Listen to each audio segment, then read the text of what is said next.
తూర్పు గోదావరి జిల్లా రాజమండ్రి బొల్లినేని ఆసుపత్రిలో బి ఫార్మసీ విద్యార్థిని ఆత్మహత్యానికి పాల్పడడం తీవ్ర కలకలం రేపుతుంది.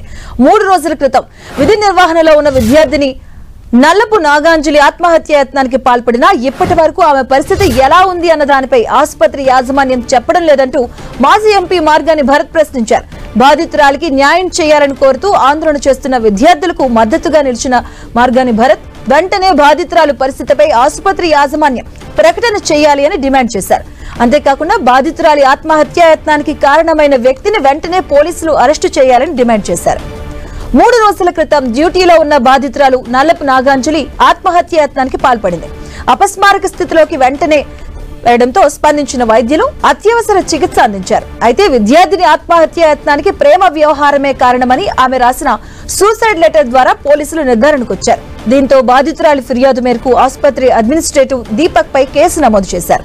అయితే బాధితురాలికి న్యాయం చేయాలని కోరుతూ బొల్లినేని ఆసుపత్రి ముందు పెద్ద ఎత్తున విద్యార్థులు, ఎస్ఎఫ్ఐ విద్యార్థి సంఘాలు ఆందోళనకు దిగారు.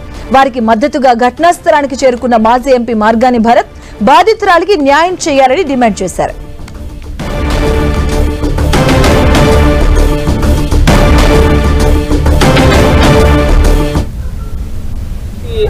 ఫార్మసీ చదువుకుంటున్న పాప అంజలి అనే ఒక అమ్మాయి ఇవాళ సూసైడ్ చేసుకుని 3 డేస్ అయింది.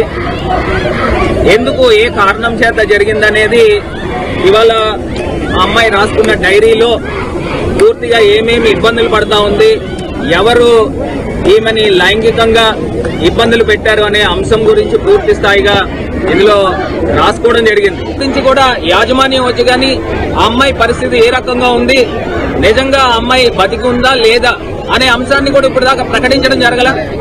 3 రోజుల క్రితం జరిగినప్పుడు వాళ్ళు చెప్తా ఉన్నారు కుటుంబ సభ్యులు, కేవలము ఐసీయూలో కూడా పెట్టలేదు, కనీసం ఆ వెంటిలేటర్ పెట్టి వదిలేశారనే అంశం గురించి మాట్లాడుతూ ఉన్నారు. రకమైన ఘటన జరిగినప్పుడు ఎందుకు ప్రభుత్వం స్పందించట్లేదని ఇవాళ మేము డిమాండ్ చేస్తా ఉన్నాము.